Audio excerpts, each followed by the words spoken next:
Okay, just a quick little closer look at this SARB059. Got this lucky on, found this by chance on eBay, and once I saw it I had to get it because it's a nice looking watch. It is missing a few of the links when I got it, and no original packaging or anything. So I think it's missing at least 2 or 3 total from whatever can be removed. But I would say this fits up to a 7-inch wrist at most, comfortably.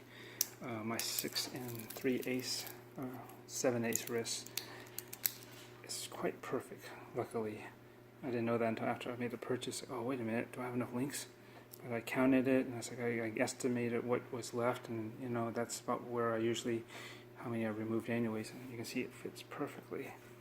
7, and I got a little bit of space. If you have a 7-inch wrist, you could probably pull it off too, but if you have less than that, that would give you a little bit of breathing space, and you can tighten it up, because I'm already on the last, whatever, these micro adjustments, the 2. But anyways, it's nice. It's I love the stainless steel bezel, and it's bi-directional compass and the dive time. So you know, you can easily just move it either direction. You know, I gotta put it on the wrist because I usually do this with my right hand. So you just, you know, people worry that bi-directional with no clicks in one direction, you're gonna mess up your time. But trust me, this, you really have to be deliberate in moving this. Just look, I'm putting a lot of force on this. This is not going anywhere. No way. People, oh, I'm not too sure. You know, I wouldn't rely on it. Really, you cannot budge this. Not enough where it's going to matter. This is not going anywhere. I'm really pushing on this. See, it holds just fine, and you can go any direction, which is perfect for a compass, because, and even timing. You know, whatever direction is more convenient. And there you go, and it holds. You know. It kind of just sets itself in, but once you get it moving, it'll loosen up a little bit, but when you let it stop, it'll actually hold. Anyways, this is a handsome watch, and very rare. Most people go for this wrist for the crown part for their SKX mods, because it works with, you know, hacking hand-winding movements that you would upgrade an SKX to. But these are very hard to find now. There's hardly any, if you can even find one.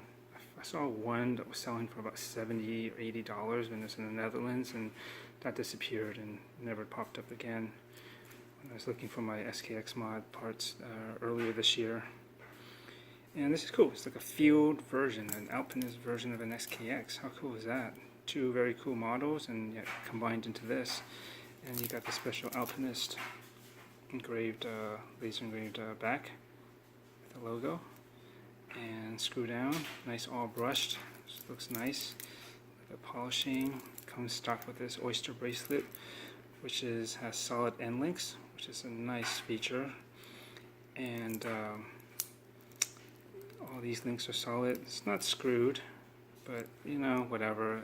It's nicer to have it, but you know, these friction pins or even pin collar, they're a little finicky. But once you set it, that's fine. You're not going to mess with it. I've never had them come out on me ever, so people worry too much about that kind of stuff.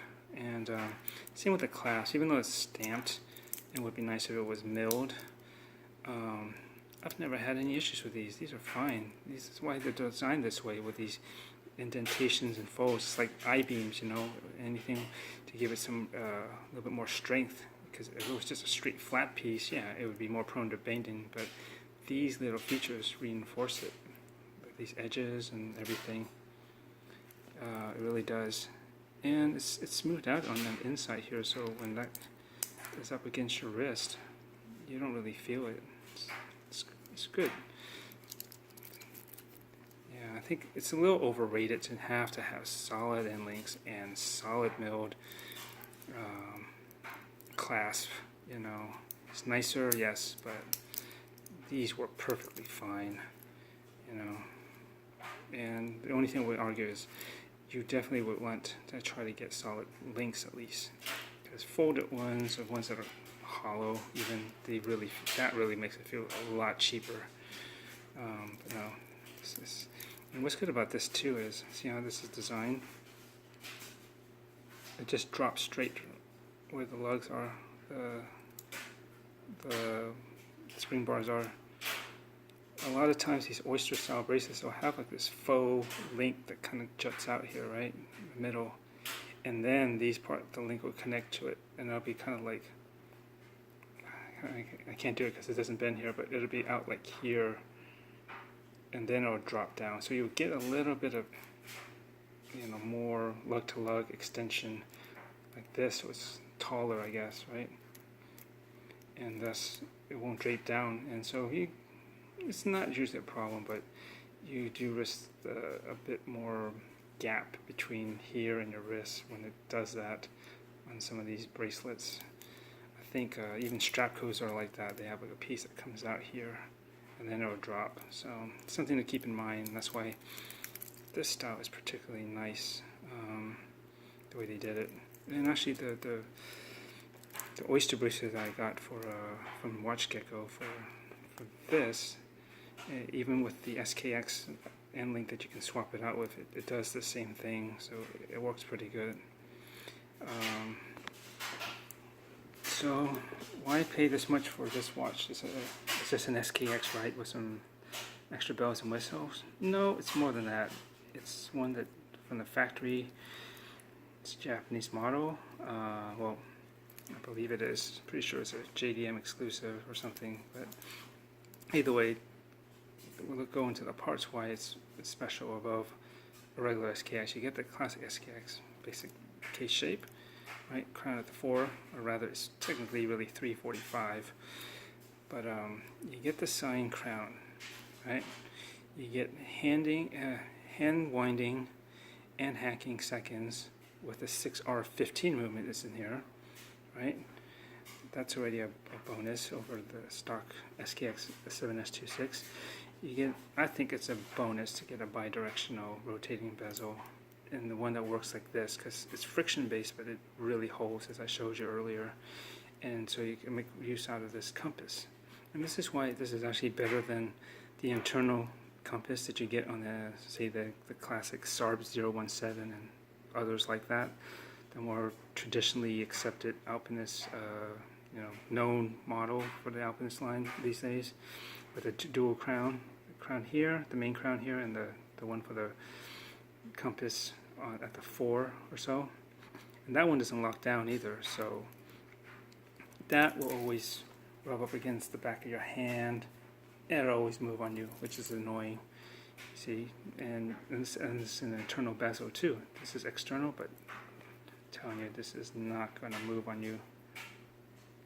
Wow, deliberate force. So this is actually better than that. I love the stainless steel bezel overall instead of a colored one. It just makes the dial look smaller, and thus the watch actually looks somewhere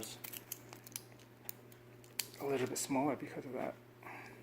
This was it, some 41, almost 42 millimeter case. So you get the nice upgraded, very utilitarian oyster style bracelet with the solid end links, right? And you got a unique case back that goes with the Alpinist, and you have a inner chaptering that has, these are ground to air emergency signal code. So basically, these, if you're ever lost, you can lay out a sign, these letters, basically that an air crew should know how to interpret, such as no, yes, very obvious, and then there's stuff like require medical supply, and some other ones down here, right? You just make these basically as large as possible. I forget, what is it, at least 3 meters or something tall, to be able to be legible from the air for most distances. But obviously the larger the better. There's somewhere online you can look this up to find out what the minimal or the standard proportions to make these symbols on the ground are. And that's what those are for. It's a kind of neat little feature and accent. You got applied indices, which the SKX doesn't normally have. You got unique sword style hands, and this pointer, which has a loom at the end, which bug a lot of people because the SKX has that little round loom lollipop pip at the back end, and most people like it at the front. Honestly, you really, for seconds, it doesn't matter. If it's at the back, you just want to see that it's running.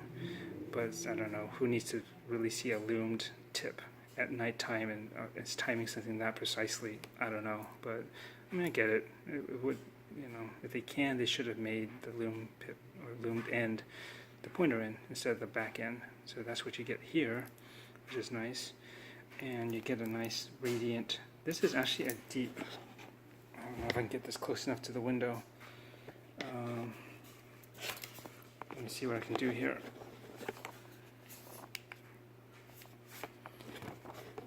This is like a loomed, not loomed, this is actually a deep emerald colored dial. It's actually green. I don't know if you can make it out, but that's why I like this. You know, traditionally a lot of alpinists got green dials, but a little bit too much green for me, and you got to kind of commit yourself to that. Whereas this is probably 80–90% looking like black, so it looks even more versatile because it basically looks like black, which I like. But then in the right lighting, you get it. It really reads as it's a bad time of day. It really reads as green. Let me see if I can get a flashlight to show it. Here we go. There you go. See? Green. Very nice. Yes. Okay, so that's a basic look at Seiko Alpinist SARB059, and it's probably going to go on sale, but it won't go cheap because I really like it, but it's also very hard to find. And interested, give me a call, look me up, but it is currently marketed at $1,300, which is fair, I think, considering its rarity and relatively excellent condition. And this is running pretty much about plus 4 seconds a day as well. I did go in and regulate it a bit just to make it more accurate than it was. It was running just maybe like +6 or +8 before. And that's it. Thank you for watching.